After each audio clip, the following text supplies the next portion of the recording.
ഹൃദയപൂർവം ഭാഗം 105. അത് കൊള്ളാലോ എന്ന് പറഞ്ഞ് ടീച്ചറമ്മ വന്ന് പാത്രമെല്ലാം പൊക്കി നോക്കിയതും ഒരു പാത്രം നിറയെ ഇഡ്ഡലിയും മറ്റൊരു പാത്രത്തിൽ സാമ്പാറും ചമ്മന്തിയും എല്ലാം ഇരിക്കുന്നത് കണ്ടു. അതെ, ഇത് എന്നെന്നും ഞങ്ങളിൽ നിന്ന് പ്രതീക്ഷിക്കരുത്, വല്ലപ്പോഴുമൊക്കെ ഞങ്ങൾ ഇങ്ങനെ സഹായിക്കൂ, ഉദയൻ പറഞ്ഞു. എന്റെ പൊന്നു മോനെ, നീ സഹായിക്കണ്ട, നീ ഒരിക്കലും സഹായിച്ചത് ഞങ്ങൾ മറന്നിട്ടില്ല. മാഷു പറഞ്ഞതും അത് അറിയാവുന്ന എല്ലാവരും ചിരിച്ചു. എന്നാൽ ഒന്നും മനസ്സിലാവാതെ ശരത്തും ദൈവവും മാത്രം നിന്നു. അതെന്താ കഥ? ശരത്ത് ചോദിച്ചു. അതോ, അത് തന്നെ ഇപ്പൊ പറഞ്ഞത്, ഓർമ്മിപ്പിക്കല്ലേ എന്ന്. എന്താ കാര്യം എന്ന് പറയേ, വീണ്ടും ശരത്ത് ചോദിച്ചു. ഒരു ദിവസം ഞാനും മാഷും കൂടി ഹോസ്പിറ്റലിൽ പോയിട്ട് വന്നതാണ്. അന്ന് സാന്ദ്രമോള് വീട്ടിൽ പോയിരിക്കായിരുന്നു. ഇവനെന്തോ ഉച്ചയായപ്പോഴേക്കും വന്നു. ഞങ്ങള് വൈകിട്ടല്ലേ എത്തൂ എന്ന് കരുതി ഉച്ചയ്ക്ക് ഭക്ഷണമൊന്നും ഉണ്ടാക്കിയിട്ടുണ്ടായിരുന്നില്ല. പക്ഷേ ഞങ്ങളൊരു 3 മണിയായപ്പോഴേക്കും വന്നപ്പോഴും ഈ അടുക്കളയിൽ നിന്ന് നിറയെ പുകയും എന്തൊക്കെയോ ശബ്ദങ്ങളും. ഓടി മാഷ അകത്ത് കയറിയപ്പോൾ കാണുന്നത് മീൻ വറക്കുന്നതാണ്. മീൻ വറുക്കുന്നതിന്റെ കൂട്ടത്തില് എണ്ണയിലിട്ടു. അത് പൊട്ടിത്തെറിച്ചു. ഇവൻ ഓടിയപ്പോ മാഷ കിച്ചണിലേക്ക് ചെല്ലായിരുന്നു. പിന്നെ ഞാൻ ചെല്ലുമ്പോൾ കാണുന്നത് മാഷ് താഴെ കിടക്കുന്നു, മാഷിന്റെ മേലിൽ ഇവൻ കിടക്കുന്നു. അവൻ അടുക്കളയിലേക്ക് ഇടയ്ക്കിടയ്ക്ക് നോക്കുന്നുണ്ട്. പിന്നെ എങ്ങനെയൊക്കെയോ മാഷിനെയും ഇവനെയും പിടിച്ചു പൊക്കി ഞാൻ എഴുന്നേൽപ്പിച്ചു. അടുക്കളയിൽ ചെല്ലുമ്പോൾ കാണുന്നത് എല്ലാ ഭാഗത്തേക്കും പൊട്ടിത്തെറിച്ച മീനും എല്ലാം ചിതറിക്കിടക്കുന്നതാണ്. അതിൽ പിന്നെ ഇവനോട് അടുക്കളയിൽ കയറണ്ടെന്ന് ഞാൻ പറഞ്ഞിട്ടുണ്ട്. ഇരട്ടി പണിയാണ് ഇവൻ ഉണ്ടാക്കി തരുന്നത്, ടീച്ചറമ്മ പറഞ്ഞു.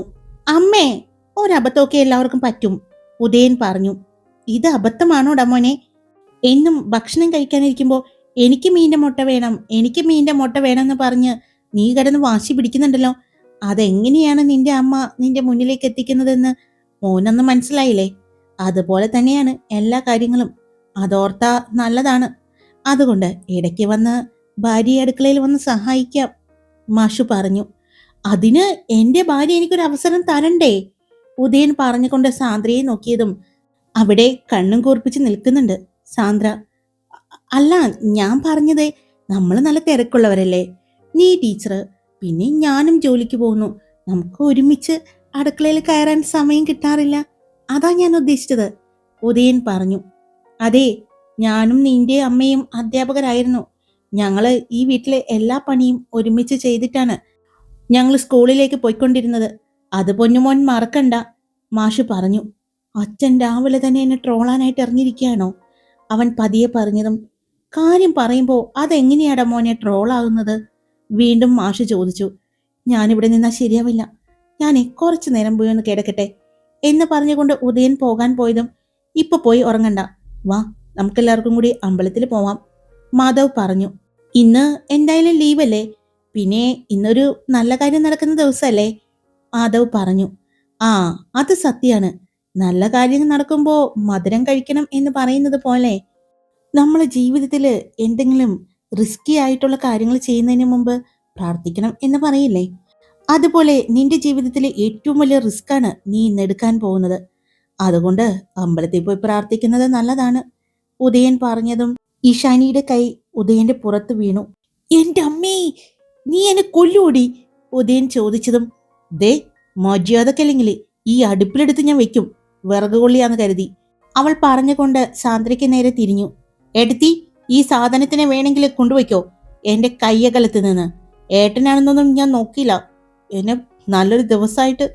ഇഷാനി ചവിട്ടിത്തുള്ളി അവിടെ നിന്നും പുറത്തേക്ക് പോയി. വല്ല കാര്യം ഉണ്ടായിരുന്നു നിനക്ക്? ശരത്ത് ചോദിച്ചതും ഇന്ന് എന്റെ സമയം ഭയങ്കര മോശ. എഴുന്നേറ്റ് വന്ന വടി അച്ഛൻ ട്രോളുന്നു. ദേ, സഹോദരിയുടെ കയ്യിൽ നിന്നും അടിയും ഇടിയും. ഇനിയുള്ളത് അമ്മയും പിന്നെ ഭാര്യയും നിങ്ങളുമാ. ദൈവത്തെ ഓർത്ത് ഇന്ന് എന്നെ ഉപദ്രവിക്കരുത്, ഇന്നത്തെ കോട്ട എൻ്റെ തീർന്നു. ഇഷാനി തല്ലിയ ഭാഗത്ത് കൈയെത്തിച്ച് തടവിക്കൊണ്ടാണ് ഉദയൻ പറയുന്നത്.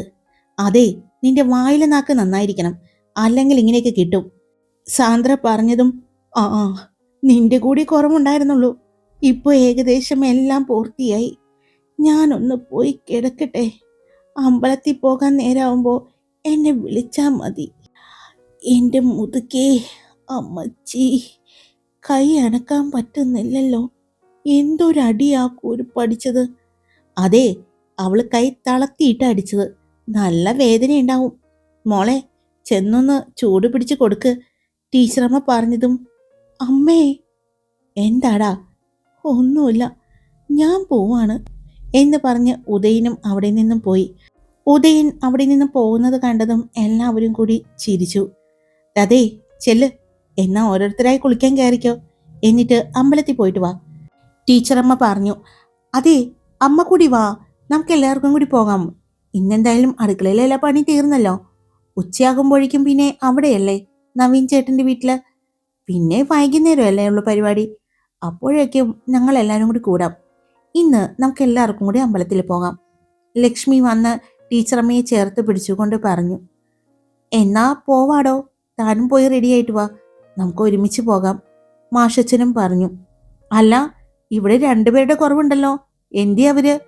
മിത്രയും മനുവാണോ? അവര് വന്നില്ല. കുറച്ചുനേരം മിത്ര വന്നിരുന്നു, ഞങ്ങൾ ഓടിച്ചു വിട്ടു ഉറക്കം തൂങ്ങിയപ്പോ, ഗംഗ പറഞ്ഞു. ആ, അതാ കാണാതിഞ്ഞത്, അല്ലെങ്കിൽ മുൻപന്തിയിൽ തന്നെ ഉണ്ടാകുമല്ലോ, ടീച്ചറമ്മ പറഞ്ഞു. എന്നാ ഒരു കാര്യം ചെയ്യ്, സീതയെയും കൃഷ്ണേട്ടനെയും കൂടി വിളിക്കാം, നമുക്ക് എല്ലാവർക്കും കൂടി ഒരുമിച്ച് പോകാം അമ്പലത്തിലേക്ക്, ടീച്ചറമ്മ പറഞ്ഞതും. എന്നാ പിന്നെ അങ്ങനെ ചെയ്യാം, ഞാൻ പോയി അമ്മയെ അച്ഛനെ വിളിക്കാം എന്ന് പറഞ്ഞ് ലക്ഷ്മിയും പുറത്തേക്ക് പോയി. പോകുന്നതിന് മുമ്പ് ലക്ഷ്മി ദേവികയെ ഒന്ന് നോക്കി. ദേവു, ലക്ഷ്മി വിളിച്ചതും ദേവു അവളുടെ അടുത്തേക്ക് ചെന്നു. ഞാൻ വന്നിട്ട് നമുക്ക് ഒരുമിച്ച് റെഡിയാവേ, ലക്ഷ്മി പറഞ്ഞതും. അതെന്തിനാ? നീ നിന്റെ റൂമിൽ നിന്ന് റെഡിയായാൽ മതി, ഞാൻ റെഡിയായിക്കോളാം, എന്നെ സഹായിക്കണ്ട, ദേവു പറഞ്ഞു. അത് പറ്റില്ല, നമ്മൾ ഒരുമിച്ചല്ലടി എന്നും റെഡിയാവുന്നത്, ഞാൻ വേഗം കുളിച്ചിട്ട് വരാം പ്ലീസ്, ലക്ഷ്മി പറഞ്ഞതും. എൻ്റെ ഒപ്പം റെഡിയാവണമെന്ന് എന്താ ഇത്ര വാശി, ദേവു ചോദിച്ചു. വാശിയൊന്നുമല്ല, ഇനിയിപ്പോ നിനക്ക് താല്പര്യമില്ലെങ്കിൽ വേണ്ട, ഞാൻ റെഡിയായിക്കോളാം, ലക്ഷ്മി പിണങ്ങിയതുപോലെ കാണിച്ചതും. ഞാൻ വെറുതെ പറഞ്ഞതാണ്, നീ ഇങ്ങോട്ട് പോര്, നമുക്ക് ഒരുമിച്ച് തന്നെ റെഡിയാവാം, ദേവു പറഞ്ഞു. എന്നാ നീ പോയി വേഗം ഫ്രഷ് ആയിക്കോ, ഞാൻ ദേ പോവാണ് എന്ന് പറഞ്ഞ് ലക്ഷ്മി ദേവുവിനെ റൂമിലേക്ക് വിട്ടു. പിന്നെ ശരത്തിന്റെ അടുത്തേക്ക് ചെന്നു. എന്താ ശരത്തേട്ടാ? നീ വാ, ദേവുവിനുള്ള വസ്ത്രം ഞാൻ തരാം, അവൻ പറഞ്ഞു. ഇതൊക്കെ എപ്പോ? അതൊക്കെ അന്ന് ഞാൻ വാങ്ങിയതാണ്, ശരത്ത് പറഞ്ഞു. ശരി, എന്തായാലും ഞാൻ കുളിച്ച് ഫ്രഷ് ആവുമ്പോഴേക്കും ശരത്തേട്ടിനെടുത്ത് വെച്ചാൽ മതി എന്ന് പറഞ്ഞുകൊണ്ട് അവൾ വേഗം തന്നെ വീട്ടിലേക്ക് പോയി. റൂമില് മാധവ് ഉണ്ടായിരുന്നു. അവളെ കണ്ടതും മാധവ് അവളുടെ അടുത്തേക്ക് ചെന്നു. എന്താണ്, ഇന്ന് ഒത്തിരി ഹാപ്പിയാണല്ലോ, മാധവ് ലക്ഷ്മിയോട് ചോദിച്ചതും. ഒത്തിരി ഒത്തിരി ഹാപ്പിയാണ് ഇന്ന്, എൻ്റെ ദേവു ശരത്തേട്ടനോട് അവളുടെ മനസ്സ് തുറന്നത് മാധവേട്ടൻ കണ്ടതല്ലേ, അത് മതി എനിക്ക്, വേറെ ഒന്നും വേണ്ട. ഇപ്പോൾ ഞാൻ എത്രമാത്രം സന്തോഷത്തിലാണെന്ന് മാധവേട്ടൻ അറിയോ? അവൾ മാധവിൻ്റെ അടുത്തേക്ക് ചേർന്ന് നിന്നുകൊണ്ട് മാധവിൻ്റെ താടിയിൽ പിടിച്ചു. എനിക്ക് കിട്ടിയതുപോലെ ഒരു കുടുംബം, എനിക്ക് കിട്ടിയതുപോലെ ഒരു ഭർത്താവ്, അതെല്ലാം എൻ്റെ ദേവുവിനും കിട്ടണമെന്ന് ഞാൻ ആഗ്രഹിച്ചിട്ടുണ്ടായിരുന്നു. ഞാൻ മാധവേട്ടനോട് പറഞ്ഞിരുന്നു. ഇന്നത്തെ അവളുടെ മറുപടിയിലൂടെ തന്നെ അവൾക്ക് അങ്ങനൊരു ജീവിതം കിട്ടിയല്ലോ എന്നോർക്കുമ്പോൾ ഒത്തിരി സന്തോഷമുണ്ട്. അതിനെല്ലാം കാരണം എൻ്റെ മാധവേട്ടനാണല്ലോ എന്നോർക്കുമ്പോൾ അതിനേക്കാൾ സന്തോഷമുണ്ട്, അവൾ പറഞ്ഞുകൊണ്ട് മാധവിൻ്റെ കവിളിൽ ചുംബിച്ചു. 2 കവിളിലും നെറ്റിയിലും ചുംബിച്ചു. അതെ, ഇത് മാത്രം മതിയോ? ഇന്നലെയും എനിക്ക് കിട്ടിയില്ല, മാധവ് പറഞ്ഞതും അവൾ പെട്ടെന്ന് തന്നെ പിന്നിലേക്ക് മാറി. അതെ, അമ്പലത്തിൽ പോകാനുള്ളതാണ്, ഇന്ന് ഇത് മതി, അവൾ പറഞ്ഞുകൊണ്ട് വാഷ്റൂമിനടുത്തേക്ക് പോകാൻ പോയതും പെട്ടെന്ന് മാധവ് അവളെ അരയിലൂടെ ചേർത്ത് പിടിച്ച് അവളെ പൊക്കിയെടുത്തു. അവളെ ഭിത്തിയിലേക്ക് ചേർത്ത് നിർത്തി. അത് പള്ളി പോയി പറഞ്ഞാൽ മതി. അയ്യോ, പള്ളിയിലല്ല മാധവേട്ടാ, അമ്പലത്തിലേക്കാണ് നമ്മൾ പോകാൻ പോകുന്നത്, ഒരു കുറുമ്പോടെ അവൾ പറയുന്നത് കേട്ടതും. ആഹാ, ഇങ്ങനെയൊക്കെ സംസാരിക്കാൻ എൻ്റെ ലച്ചുവിനെ അറിയാമായിരുന്നോ, മാധവ് ചോദിച്ചതും. പിന്നല്ലാതെ, ഞങ്ങള് ഇതുപോലെയൊക്കെ തന്നെയാണ്, ലക്ഷ്മി പറഞ്ഞു. ആണോ? ഞാൻ പക്ഷേ ഈ ഭാവങ്ങളൊക്കെ പുതിയതായിട്ട് കാണുന്നതാണ്, അവൻ പറഞ്ഞുകൊണ്ട് അവളിലേക്ക് ചേർന്നു. അവൾ ഭിത്തിയിലേക്ക് പറ്റിച്ചേർന്ന് നിന്നു. മാധവ് അതനുസരിച്ച് അവളുടെ ദേഹത്തേക്കും മുട്ടിച്ചേർന്നു. ഒരു കാറ്റിന് പോലും, എന്തിന് ഒരു മുടിനാരിഴയ്ക്ക് പോലും കടന്നു പോകാൻ ഗ്യാപ്പില്ലാത്ത രീതിയിൽ അവൻ അവളിലേക്ക് ചേർന്നു. അവൻ്റെ കൈ അവളുടെ കവിളിൽ പിടിച്ചു. അവളുടെ 2 കവിളിലും കുത്തിപ്പിടിച്ചുകൊണ്ട് അവളുടെ മുഖമുയർത്തി അവളുടെ ചുണ്ടുകളെ അവൻ കവർന്നെടുത്തു. പതിയെ കീഴ്ചുണ്ടിനെയും മേൽചുണ്ടിനെയും നുണഞ്ഞുകൊണ്ടിരുന്ന അവൻ പിന്നെ 2 ചുണ്ടുകളെയും അവൻ വായ്ക്കുള്ളിലാക്കി നുണഞ്ഞു. ദീർഘനേരത്തെ ചുംബനത്തിനൊടുവിൽ തനിക്ക് ശ്വാസം മുട്ടുന്നതറിഞ്ഞ ലക്ഷ്മി അവളുടെ കൈകൊണ്ട് അവനെ അടിക്കാനും പിച്ചാനുമെല്ലാം തുടങ്ങി. അത് മനസ്സിലായതും അവൻ പതിയെ ചുണ്ടിൽ ഒന്ന് നുണഞ്ഞുകൊണ്ട് അവളെ 2 ചുണ്ടിനെയും മോചിപ്പിച്ചു. അല്പസമയം അവൾ ശ്വാസം വിടാനായിട്ട് എടുത്തു. പിന്നെ അവൻ്റെ മുഖത്തേക്ക് കൂർപ്പിച്ചു നോക്കി. അപ്പോഴും അവളെ തന്നെ നോക്കി നിൽക്കുന്ന മാധവിനെ കണ്ടു. അതെ, എനിക്ക് ജീവിച്ച് കൊതി തീർന്നിട്ടില്ല. ജീവിച്ച് തുടങ്ങിയിട്ടേ ഉള്ളൂ. ഒരുപാട് ആഗ്രഹങ്ങളുണ്ട്. ഈ ഈ മാധവേട്ടൻ്റെ കൂടെ ഒരുപാട് നാൾ ജീവിക്കണമെന്നും പിന്നെ മാധവേട്ടൻ്റെ ഭാര്യ പദവിയിൽ നിന്നും മാധവേട്ടൻ്റെ മക്കളുടെ അമ്മ എന്ന ഒരു പദവിയിലേക്ക് മാറണമെന്ന് എനിക്ക് ഭയങ്കര ആഗ്രഹമുണ്ട്. പക്ഷേ എന്നെ നിങ്ങൾ ശ്വാസം മുട്ടിച്ച് കൊല്ലുമെന്ന് എനിക്ക് തോന്നുന്നത്. അവൾ പറഞ്ഞതും, കൊല്ലും ഞാൻ നിന്നെ. പക്ഷേ അത് ശ്വാസം മുട്ടിച്ചല്ല, സ്നേഹിച്ച്. ഈ മാധവിൻ്റെ നെഞ്ചിലുള്ള ഹൃദയത്തിലുള്ള സ്നേഹം മുഴുവനും നിനക്ക് തന്ന് ഞാൻ നിന്നെ കൊല്ലും. പ്രണയിച്ച് എൻ്റെ കുറേ മക്കളുടെ അമ്മയായിട്ട് ഞാൻ നിന്നെ സ്നേഹിച്ച് കൊല്ലും, മാധവ് പറഞ്ഞു. ഈ കണക്കിന് പോയാൽ അധികം താമസിയാതെ പുതിയൊരു അതിഥി വരുമെന്ന് എനിക്ക് തോന്നുന്നുണ്ട്. ലക്ഷ്മി പറഞ്ഞതും അവൻ്റെ കണ്ണുകൾ വിടർന്നു. സത്യായിട്ടും? അവൻ ചോദിച്ചു. ഇല്ല, ഇപ്പോ അങ്ങനെയില്ല. ഞാൻ പറഞ്ഞതാണ്. മാധവേട്ടൻ്റെ സ്നേഹക്കൂടുതൽ കണ്ട് പറഞ്ഞതാണ്, അവൾ പറഞ്ഞു. ഓ അങ്ങനെ. ഞാനും അതിനല്ലേ ട്രൈ ചെയ്തുകൊണ്ടിരിക്കുന്നത്. അയ്യടാ, അങ്ങനെ ഇപ്പം ട്രൈ ചെയ്യണ്ട എന്ന് പറഞ്ഞ് അവൻ്റെ വയറിൽ ഒന്ന് പിച്ചിക്കൊണ്ട് അവൾ വേഗം അവനെ തള്ളി ബാത്റൂമിലേക്ക് കയറി. മാധവേട്ട, അത്രയ്ക്കിഷ്ടമാണോ കുഞ്ഞുങ്ങളെ? അവൾ ചോദിച്ചതും, പിന്നല്ലാതെ ഒരുപാട് ഇഷ്ടമാണ്. എൻ്റെ ലച്ചുവിനെ പോലെയുള്ള കുഞ്ഞു മണികളെ, പിന്നെ എന്നെ പോലെയുള്ളവരും, മാധവ് പറഞ്ഞു. അപ്പോൾ ആദ്യം ആര് വേണം? അവൾ ചോദിച്ചു. ആദ്യം ഒരു മോൻ, അത് കഴിഞ്ഞ് പിന്നെ മോനായാലും മോളായാലും കുഴപ്പമില്ല. പക്ഷേ മോള് വേണം. എന്നാലും ആദ്യത്തേത് മോനാവുമ്പോൾ അവൻ നോക്കിക്കോളും അവൻ്റെ അനിയത്തിമാരെ. അതുകൊണ്ടാ ആദ്യത്തെ മോൻ വേണമെന്ന് പറഞ്ഞത്. മാധവ് അവളുടെ നേരെ തിരിഞ്ഞ് മീശത്തുമ്പ് പിരിച്ചുകൊണ്ട് പറഞ്ഞു. ആ, എന്തായാലും നോക്കാം നമുക്ക്, അല്ല മാധവേട്ടാ? അവൾ ബാത്റൂമിൻ്റെ ഡോറിൻ്റെ അടുത്ത് നിന്നുകൊണ്ട് പറഞ്ഞതും മാധവിൻ്റെ കണ്ണുകൾ ഒന്ന് വിടർന്നു. ലച്ചു, നിനക്ക് അങ്ങനെ എന്തെങ്കിലും സംശയം? അവൻ ചോദിച്ചതും, പിന്നെ കല്യാണം കഴിഞ്ഞിട്ട് 1 മാസം കഴിഞ്ഞേ ഉള്ളൂ. അപ്പോഴേക്കും കുഞ്ഞുണ്ടാവുമ്പോൾ അല്ലേ, ഒന്ന് പോവിടുന്ന് എന്ന് പറഞ്ഞുകൊണ്ട് അവൾ ഡോറടച്ചു. അതെ മോളെ, എൻ്റെയാണ് പ്രൊഡക്റ്റ്. അതുകൊണ്ട് ഒരുപാട് കാത്തിരിക്കേണ്ടി വരുമെന്ന് എനിക്ക് തോന്നുന്നില്ല. കേട്ടോ എൻ്റെ ലച്ചു ടീച്ചറെ? അവൻ പറഞ്ഞതും, ഓ ശരി, സമ്മതിച്ചു. പിന്നെ മാധവേട്ടിനെ ശരത്തേട്ട് വിളിക്കുന്നുണ്ടായിരുന്നേ, അവൾ പറഞ്ഞു. ആണോ? എന്നാ ഞാൻ അങ്ങോട്ട് പോവാണേ. വേഗം വന്നിട്ട് റെഡിയായി നിൽക്കണം കേട്ടോ, സമയം വൈകിക്കരുത്, മാധവ് പറഞ്ഞു. ഇല്ല, ഞാൻ വേഗം റെഡിയായിക്കോളാം, അവൾ പറഞ്ഞു. മാധവ് താഴേക്ക് പോയതും ലക്ഷ്മി വേഗം തന്നെ ഡോറ് തുറന്ന് പുറത്തേക്ക് ഇറങ്ങി. പിന്നെ വേഗം മാറാനുള്ള വസ്ത്രവും എടുത്ത് വീണ്ടും ബാത്റൂമിലേക്ക് കയറി. ഇതേ സമയം സന്ദീപ് വീട്ടിലെത്തിയിരുന്നു. അവൻ അകത്തേക്ക് കയറിയതും കണ്ടു അവിടെ നിൽക്കുന്ന അമ്മയുടെ വിശ്വസ്തയായ ജോലിക്കാരിയെ. അവരെ കണ്ടിട്ടും അവൻ കാണാത്തതുപോലെ നടന്നു പോയതും, മോനെ, അവർ വിളിച്ചതും അവൻ നിന്നെടുത്ത് നിന്ന് തിരിഞ്ഞ് അവരെ നോക്കി. മോൻ ഇന്നലെ അവിടെ നിന്ന് പോന്നു പറഞ്ഞിട്ട് ഇന്നലെ ഇവിടെ വന്നില്ലല്ലോ? അവർ ചോദിച്ചതും അവന് വല്ലാത്ത ദേഷ്യം തോന്നി. അവൻ തിരിഞ്ഞ് അവരുടെ അടുത്തേക്ക് ചെന്നു. അതെന്താ, ഞാൻ എവിടെയെങ്കിലും പോണെങ്കിൽ നിങ്ങളോട് പറഞ്ഞിട്ട് പോണോ? നിങ്ങളുടെ അനുവാദം കൂടിയിട്ട് വേണോ എനിക്ക് എവിടെയെങ്കിലും പോകാൻ? അവൻ ചോദിച്ചു. അങ്ങനെയല്ല മോനെ, മോനെ എത്തിയോന്ന് പറഞ്ഞ് ഇന്നലെ മേഡം വിളിച്ചിട്ടുണ്ടായിരുന്നു. എത്തിയിട്ടില്ല എന്ന് പറഞ്ഞപ്പോൾ എത്തേണ്ട സമയം കഴിഞ്ഞു എന്ന് പറഞ്ഞു. ഞങ്ങള് കുറേ സമയം കാത്തിരുന്നു, അവർ പറഞ്ഞു. ഞാൻ നിങ്ങളോട് പറഞ്ഞോ കാത്തിരിക്കാൻ? ഇതെൻ്റെ വീടാണ്, നിങ്ങൾ ഇവിടുത്തെ ജോലിക്കാരിയും. അതുകൊണ്ട് എന്നെ ഭരിക്കാനായിട്ട് ഇങ്ങോട്ട് വരണ്ട. ഞാൻ എനിക്കിഷ്ടമുള്ളപ്പോൾ വരും, ഇഷ്ടമുള്ളപ്പോൾ പോവും. അത് ചോദിക്കാനും പറയാനുമായിട്ട് ഇവിടെ നിൽക്കണമെന്നില്ല.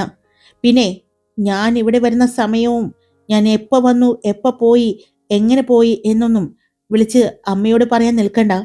നിങ്ങൾ അമ്മയ്ക്ക് വിശ്വസ്തയാണെന്ന് അറിയാം. ആ വിശ്വാസം അവിടെ കാണിച്ചാൽ മതി. അല്ലാതെ എന്റെ കാര്യങ്ങൾ കൂടി പറഞ്ഞ് ആ വിശ്വസ്തത കൂട്ടാൻ നിൽക്കണ്ട, കേട്ടല്ലോ? അവൻ പറഞ്ഞുകൊണ്ട് മുകളിലേക്ക് കയറി. പിന്നെ ഒന്നുകൂടി തിരിഞ്ഞു നിന്നുകൊണ്ട് പറഞ്ഞു, ഇനി എന്റെ കാര്യങ്ങൾ എങ്ങാനും നിങ്ങൾ വിളിച്ച് അമ്മയോട് പറഞ്ഞു എന്ന് ഞാൻ അറിഞ്ഞ. അവൻ അവർക്ക് നേരെ കൈ ചൂണ്ടിക്കൊണ്ട് ചൂണ്ടുവിരൽ ഒന്നാട്ടി. ഇത്രയും നേരം ആ വീട്ടിൽ നിന്ന് വന്നപ്പോൾ ഒത്തിരി സന്തോഷമായിരുന്നു. ഇവിടെ വന്ന് കയറി അവരുടെ ചോദ്യം ചെയ്യലോടുകൂടി അവന്റെ സന്തോഷം എങ്ങോ പോയതുപോലെ സന്ദീപിന് തോന്നി. അവൻ റൂമിൽ വന്നതും ബെഡിലേക്ക് കിടന്നു. അപ്പോൾ തന്നെ അവന്റെ ഫോൺ റിങ് ചെയ്തു. അവൻ ഫോൺ എടുത്ത് നോക്കിയതും ഗംഗയായിരുന്നു. ഹലോ. അവൻ ഫോൺ എടുത്തതും, എന്തു ചി സന്ദീപ്, എന്താ ശബ്ദത്തിനൊരു മാറ്റം? ഗംഗ ചോദിച്ചു. ഒന്നുമില്ല എൻ്റെ പെണ്ണെ, ഞാൻ ദേ ഇന്നലെ ഉറങ്ങിയില്ലല്ലോ, വന്ന് ബെഡിലേക്കൊന്ന് കിടന്നതാണ്, അവൻ പറഞ്ഞു. ശരിക്കും ഉറക്കം വരുന്നുണ്ടോ സന്ധി? അവൾ ചോദിച്ചു. ഉറക്കം വരുന്നുണ്ടോയെന്ന് വെച്ചാൽ ഉറക്കമൊക്കെ വരുന്നുണ്ട്, പക്ഷേ ഒത്തിരി സന്തോഷമുണ്ട്. എന്തായാലും ഉറക്കത്തിനേലും വലുതാണ് എനിക്ക് ആ സന്തോഷം. അതില്ലാതാക്കാൻ ഞാൻ എന്തായാലും ശ്രമിക്കില്ല, അവൻ പറഞ്ഞു. ഞാൻ വിളിച്ചതേ ഇവിടെ വന്നിട്ട് ഡ്രസ്സ് മാറിയാൽ മതി കേട്ടോ. ഞാൻ സന്ദീപിനിടാനുള്ള ഷർട്ടും മുണ്ടും എടുത്തു വെച്ചിട്ടുണ്ട്, ഗംഗ പറഞ്ഞു. അത് കേട്ടതും സന്ദീപിൻ്റെ കണ്ണുകൾ വിടർന്നു. അവൻ്റെ ചുണ്ടിൽ ഒരു പുഞ്ചിരി വിരിഞ്ഞു. ഇതൊക്കെ എപ്പോ? അതൊക്കെ ഞാൻ വാങ്ങി വെച്ചിട്ടുണ്ട്, അതുകൊണ്ട് ഇവിടെ വന്നിട്ട് ഡ്രസ്സ് ഇട്ടാൽ മതി കേട്ടോ, അവൾ പറഞ്ഞു. എന്നാൽ പിന്നെ ഇത് അവിടെ വെച്ച് പറയാറുന്നില്ലേ, ഞാൻ അവിടെ തന്നെ കുളിയും തേവാരവും എല്ലാം നടത്തിയാനല്ലോ, അവൻ പറഞ്ഞു.